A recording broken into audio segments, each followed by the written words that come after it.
The CCP virus has now spread globally, and China's economy has been hit hard by the CCP virus. Due to many cancellations of international orders, a large number of Chinese businesses are forced to close. Since the companies are closed, the unemployment rate has since increased drastically. The Chinese Communist Party has no measures in place to assist the economy. A recent video showed a business owner in Shenzhen, China, smashing the machinery in his factory.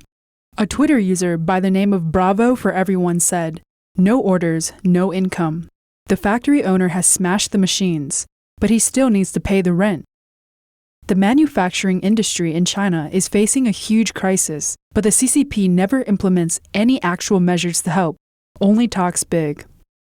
The CCP allows businesses to be a month in arrears with Social Security fees, but they all need to pay back in full the following month. Yes, you heard it right. This is the kind of support given by the CCP, which cannot even be compared to the American support system. A tax cut is the only way to help these businesses right now. Mr. Wang, an employee at Shenzhen Logistics Company, said,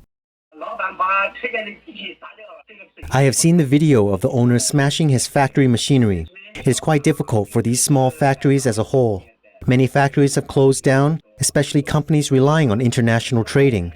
Some businesses have temporarily stopped their operations. Our income has decreased because we now receive less cargo."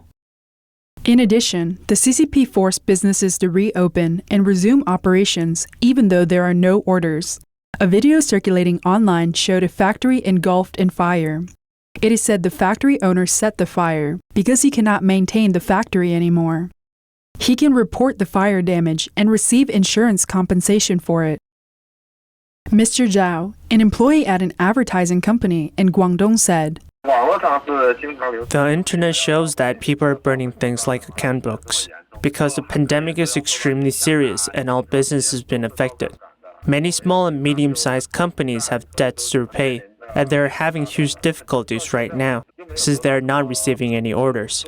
There's no support whatsoever, so the Chinese people will have to support themselves through this crisis." According to the China Labor Bulletin, a human rights concern group from Hong Kong, there were about 50 worker strikes and protests in China in the month of March. These workers are from numerous industries such as services, transportation, and construction. Some of them helped build the temporary hospital in Wuhan.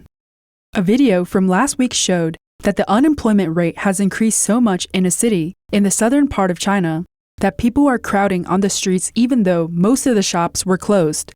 People are saying online that this situation has become a normal phenomenon now. Mr. Wang said, "There are more unemployed people than job offers."